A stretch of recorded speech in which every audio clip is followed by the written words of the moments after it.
요즘 세계적인 축제, 지구촌 축제가 열리죠. 바로 월드컵 경기라고 하는데 아마 우리 성도님들도 시간대가 볼 수 있는 시간도 있고 또 한밤중이라서 보기 힘든 시간대도 있을 줄로 압니다. 저도 하여간 지난 경기를 통해서 보면서 감동을 받았어요. 얼마나 참 잘하는지.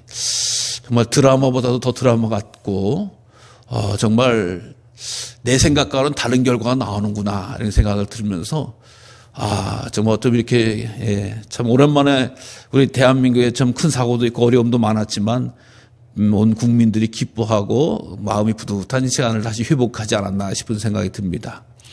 그러면서 그 경기를 보면서 참 특이한 것이라고 할까요? 어떻게 보면 참 놀라운 것은 이상하게 그 교체된 선수가 들어가서 중간에 참 우리나라의 그 경기력을 이끌어 올리고 좋은 결과를 만드는 것을 보게 됩니다. 그래서 처음부터 뛰는 선수도 물론 열심히 잘 뛰었지만 교체된 선수가 들어가서 열심히 해서 이게 우리나라의 승리도 이끄는 데 도움이 되어지고 또 제도약하는 데 많은 도움이 되어지는데 그래서 교체된 선수들. 근데 선수들의 명단에는 있지만 내가 몇 분에 들어갈 거라고 지시받는 선수는 없어요. 그 경기를 쭉 감독이나 지도자들이 보면서 이제는 우리 선수 가운데서 누가 들어가면은 이 경기에 승패를 도움을 주겠다라고 그 순간에 판단을 내리는 거죠. 그렇기 때문에 이 선수가 전체가 26명이 준비하고 있지만 11명만 뛸 수 있는 거고 나머지 10몇 명의 선수들은 대기를 하고 있다가 감독이 누구 들어가? 그럼 들어가면서 뛰는 거거든요. 근데 들어간 선수마다 아주 좋은 성과를 냈다라고 하는 것은 어떻게 되느냐?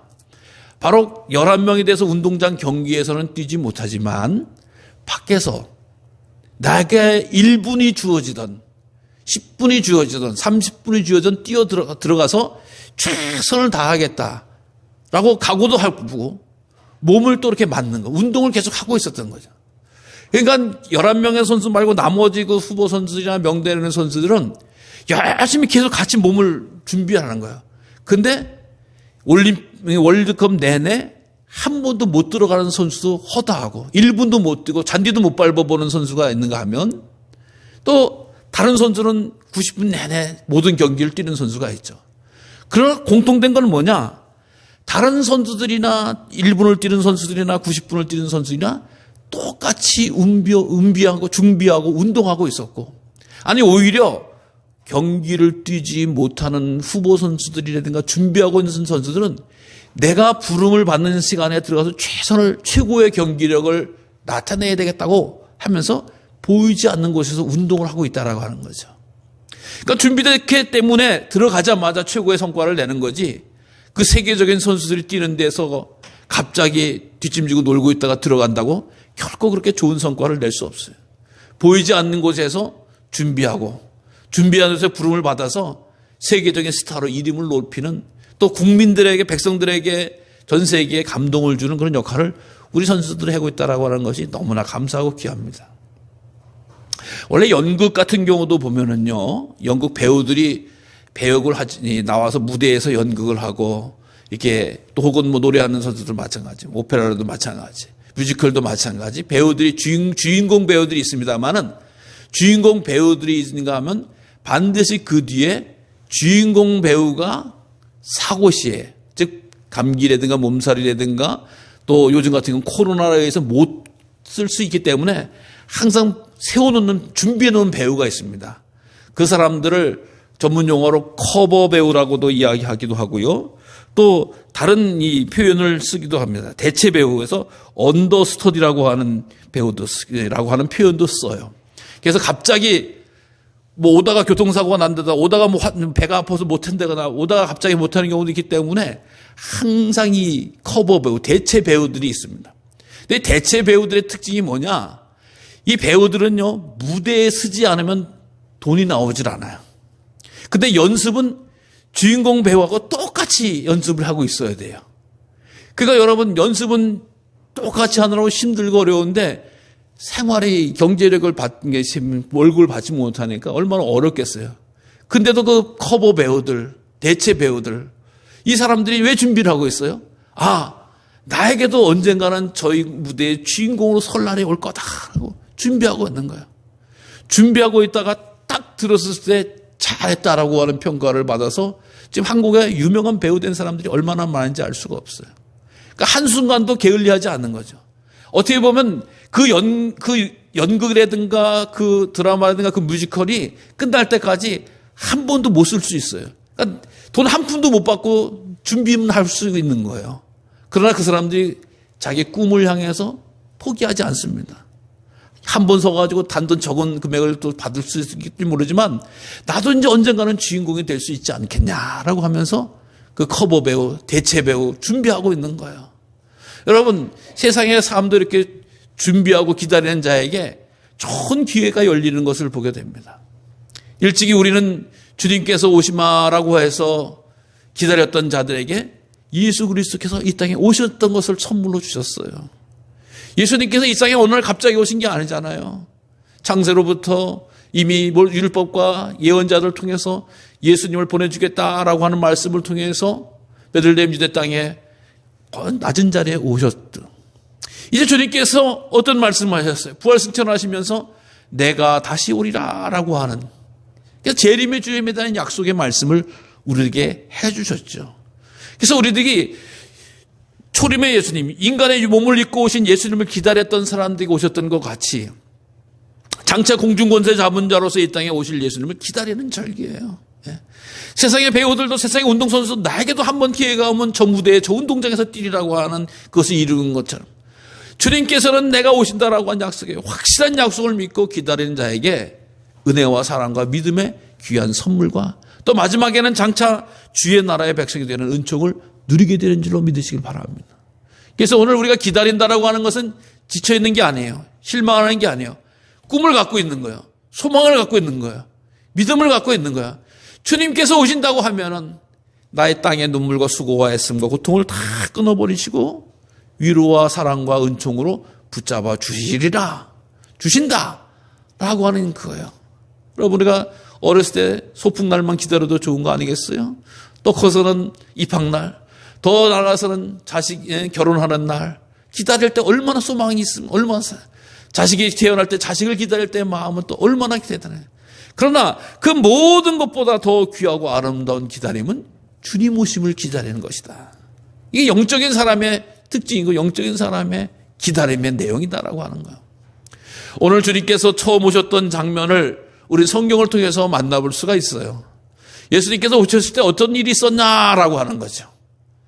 예수님께서 오셨을 때 그냥 뚝딱하고 오신 것이 아니라 참 특이하게도 세례 요한을 6개월 전에 먼저 보내주셨습니다. 하나님께서. 세례 요한이 와서 하시는 말씀이 나는 주의 길을 준비하는 자다라고 하는 표현을 쓰는데 오늘 보면은 이 준비를 어떻게 했느냐. 바로 세례 요한이 유다 광야에서 전파했다라고 하는 것. 세례 요한이 활동했던 곳이 유다 광야라고 하네요. 이스라엘은 여러 광야 이름이 있어요. 우리나라도 무슨 평야 혹은 무슨 산맥 있듯이 이 이스라엘은 무슨 광야가 중요한 거죠. 근데 유대 광야라고 하는 표현은 어떤 위치냐? 유대 지파가 있던 땅이다, 광야다, 그 부역이다라고 하는 거예요. 근데 이 유대 광야의 특징은 뭐냐? 이스라엘 최고의 수도인 예루살렘과 또 이 여리고 세례 요한이 활동하던 요단강과 이 사이에 있는 거예요. 그러니까 이 사이에 있다 보니까 이 요단강에서 예루살렘에서 왔다 갔다 하는 인적인 교류가 있는 거고 곳곳에 가끔가다 오아시스 같은 게 있는 거죠. 어쨌든 예루살렘 가장 큰 도시에서 요단강을 하려고 하면 유대 광야를 질러가는 게 제일 빨리 가는 거니까 사람들이 왔다 갔다 하는 그런 땅이에요. 거기서 세례 요한이 전파했다. 즉 소리를 질렀다, 복음을 전거했다라고 하는 그런 이야기예요. 여러분, 우리가 전도하는 분들의 특징은 뭐예요? 사람이 있는 곳에 가서 전도하는 겁니다. 마찬가지로 세례 요한도 사람이 다니는 길목에서 소리를 지르는데 뭐라고 소리를 외쳤습니까? 회개하라, 천국이 가까이 왔느니라. 회개하라, 천국이 가까이 왔느니라. 그래서 이 세례 요한이 주의 길을 준비하는 자로서의 첫 일성은 회개하라, 천국이 가까이 왔느니라. 여러분, 그 전까지는 이스라엘 백성들에게 있어서 가장 중요한 내용은 뭐냐? 율법을 지켜라. 율법을 지켜라. 안식일을 지켜라. 율법을 지켜라. 이게 가장 큰 거예요. 왜? 율법을 강요하는 그런 믿음의 생활을 했기 때문이라고 하는 거예요. 근데 율법을 지켜라라고 하는 것은 이미 다 규정되어 있는 것을 따르라라고 하는 이야기인데, 세례 요한은 회개하라라고 하는 마음은 마음을 돌이키고 삶을 바꿔라라고 하는 거예요. 그러니까 전혀 다른 차원의 이야기라고 하는 거죠. 율법이 있는데 너 왜 못 지켜? 라고 하면서 율법주의적인 것은 책망을 받는 거예요. 너 이래가지고 지옥 가는 거야. 책망을 받는 거예요. 근데 마음을 돌이켜라. 지금 내 마음을 돌이킨 것이 얼마나 중요한 때인지 알 수가 없다라고 하는 거예요. 여러분, 우리들이 회개하라고 하는 말을 잘못 이해할 경우가 있어요. 그게 뭐냐? 후회를 회개로 이해할 때가 있어요. 아, 그때 내가 말이야, 땅을 좀 살 걸. 그때 내가 말이야, 무슨 좀 일을 좀 할 걸. 자꾸 껄껄하면서 마치 그것을 못한 것은, 내가 그때 그 죄를 짓지 말 걸. 이렇게 이야기를 할 때가 있어요. 근데 그 하지 말 거는 후회하는 거예요. 그러면서 그 다음에 또 하지 말 걸. 후회만 자꾸 하는 경우가 있어요. 근데 마음을 돌이키라라고 하는 것은 뭐냐? 삶을 완전히 바꾸라고 하는 거예요. 턴하라라고, 영어로 유턴하라. 그 길을 딱 끊고 돌아서라라고 하는 거예요. 그 죄를 짓다가 끊어버리라라고 하는 거예요. 이게 회개하라라고 하는 거예요. 천국이 가까이 왔다라고 하는 것은 예수님께서 이 땅에 오신다라고 하는 것이고, 예수님을 만나고 예수님 앞에 갈 때 회개하는 자가 주님과 함께하고 천국을 누린다라고 하는 이야기예요. 여러분, 모든 진리의 첫걸음은, 모든 복음의 첫걸음은 회개인 거 아니겠습니까? 주님을 모시기 위해서 주님 오십시오, 오세요 하고 주님이 오시는 게 아니라고 하는 거죠.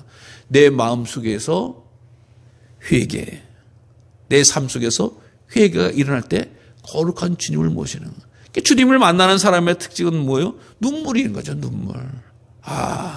내가 세상을 향해서 나가고 내가 세속적인 삶을 살았구나. 내가 죄악된 삶을 살았구나. 내가 주님 모르는 삶을 살았구나. 라고 하는 것이 성령께서 내 마음을 만들어줘야 때 눈물이 나는 거, 회개되는 거예요. 그래서 그 길을 소리치고 외치게 되어집니다. 그러니까 유대 광야에서 외치는 세례 요한의 소리를 사람들이 듣고 감동을 먹고 회개의 역사가 나타나기 시작하는 거예요. 회개하라, 천국이 가까이 왔습니다. 천국, 여러분들이 얼마나 천국을 사모합니까? 여러분 얼마나 천국을 누리고 싶습니까? 라고 이야기하는데, 여러분 그것은 회개할 때만 가능한 일입니다. 회개하십시오, 회개하십시오라고 선포하니까 사람들이 회개하기 시작했던 거예요. 그 증거가 어떻게 해요? 그 증거가 바로 많은 사람들이 이 세례 요한을 보러 오기 시작하는 거예요. 여러분, 요즘 같은 경우도 마찬가지지만, 이 당시에 예루살렘에 살던 사람들이 뭐하러 요단강까지 더운 날에 힘들게 놀러 가겠어요? 구경하러 가겠어요? 세례 요한을 이상하게 만난 사람들이 와서 삶이 변화되어지는 거예요. 그 사람들의 삶이 뽀득뽀득하게 빛나는 거예요. 그러니까 도대체 어디 가서 무슨 소리를 듣고 왔길래 저 사람들이 저렇게 살까라고 하는 이것이 일어났던 거죠. 그러니까 그 좋은 예루살렘에서 벗어나서 광야길로 오는 거예요. 사막길로 오는 거예요. 사막길 걸어오는 거예요.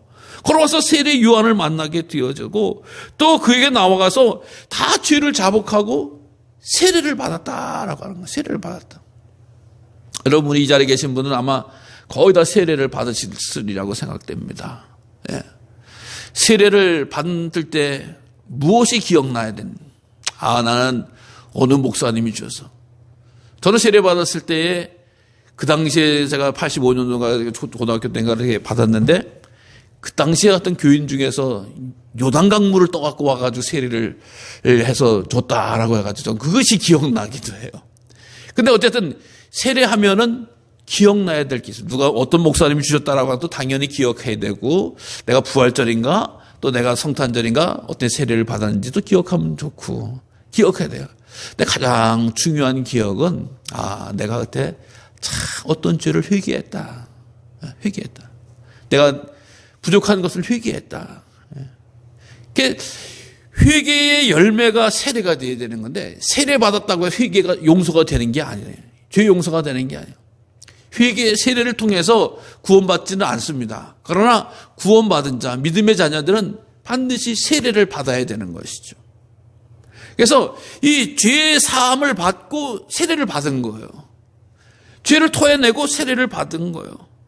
그 소문이 얼마나 많이 나는지 당시 예루살렘이나 혹은 그 유명한 곳에서 떵떵거리던 바리새인들과 사두개인들이 드디어 세례 요한을 찾아옵니다.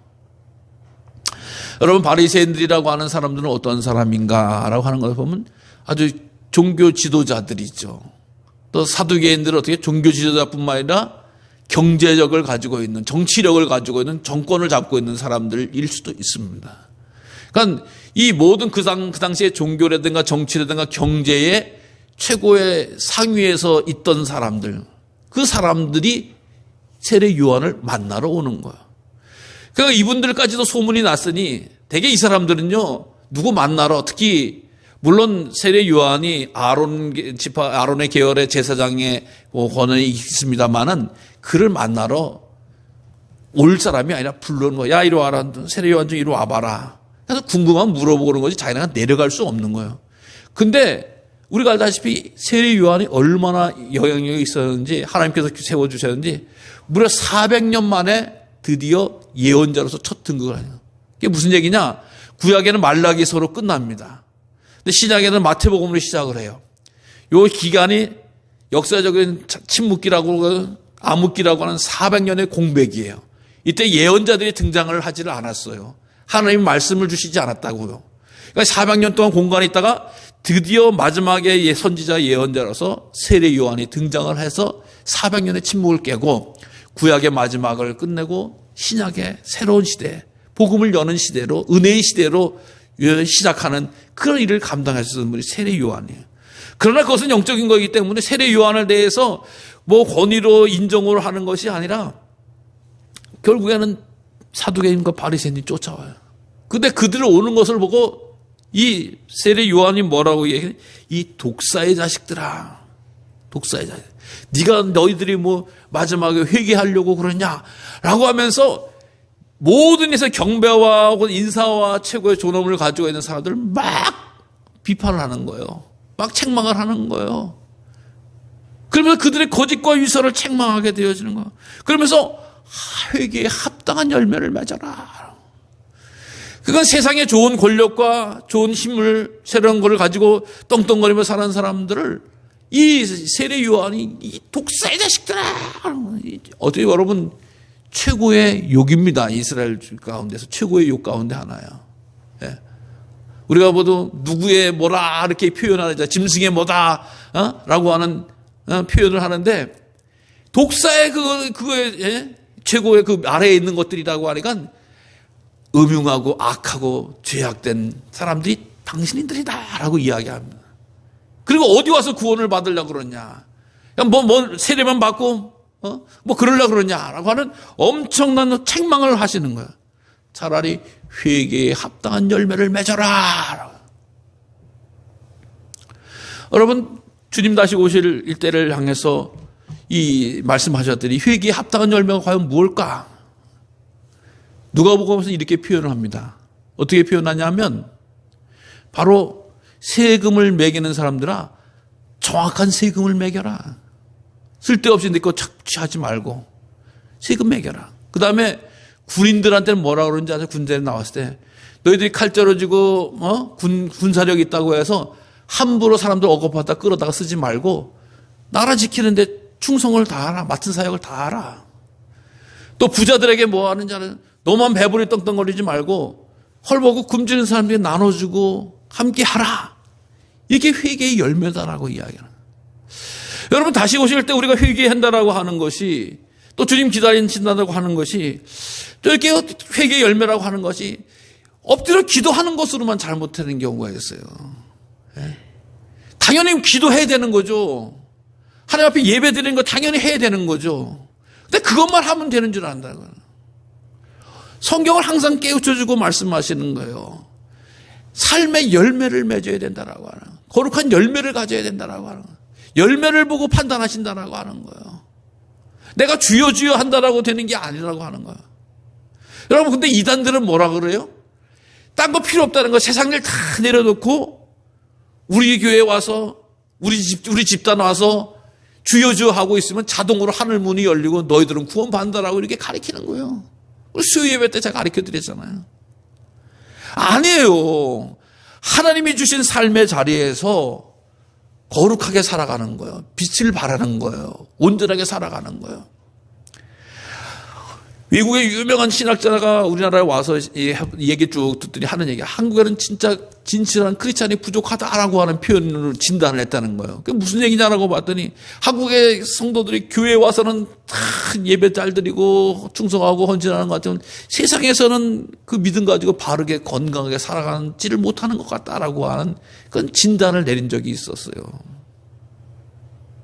여러분, 주님 오시는 것을 할 때 회개한다라고 하는 것이 내가 주님 앞에 또 하나님 보시기에 합당하지 못한 죄가 있거든 회개하는 거예요. 끊어버리는 거예요. 돌이켜는 거예요. 새롭게 되어지는 게 회개에 합당한 열매가 되어지고 주님 오시는 것을 준비하는 백성의 길인 줄로 믿으시기를 바랍니다.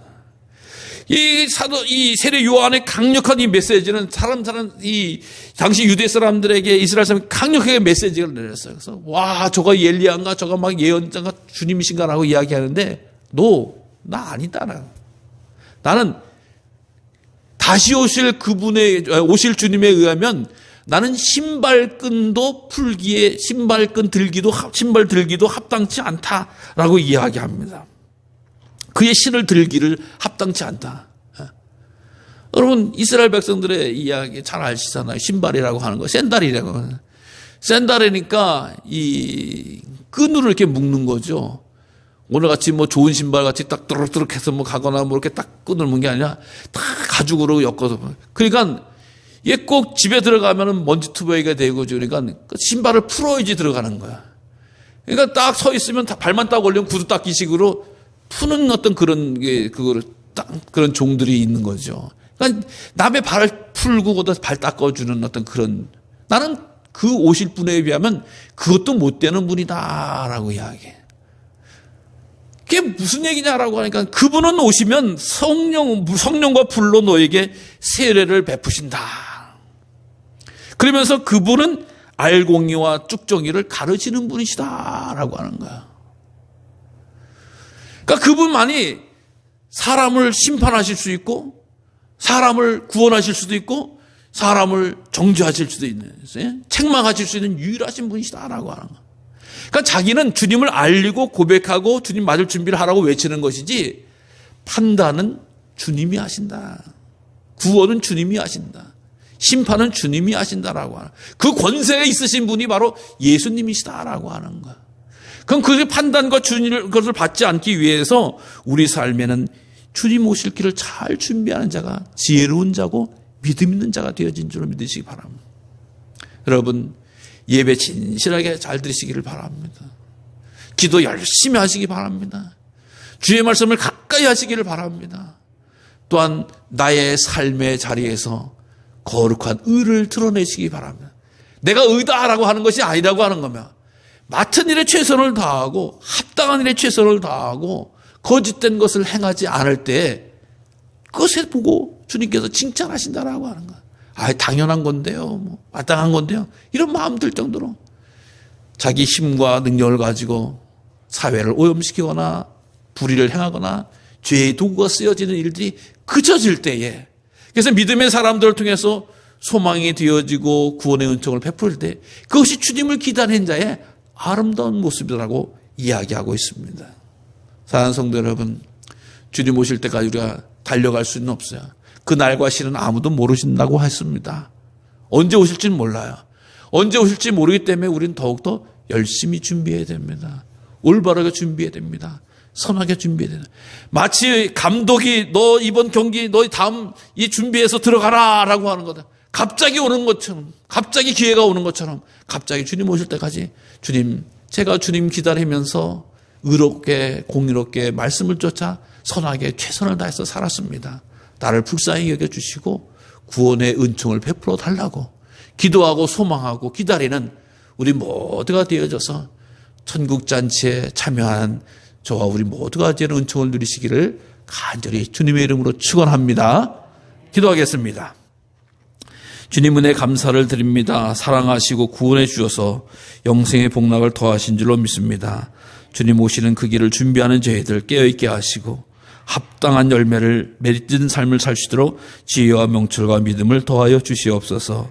예수님의 이름으로 감사하며 기도드리옵나이다. 아멘.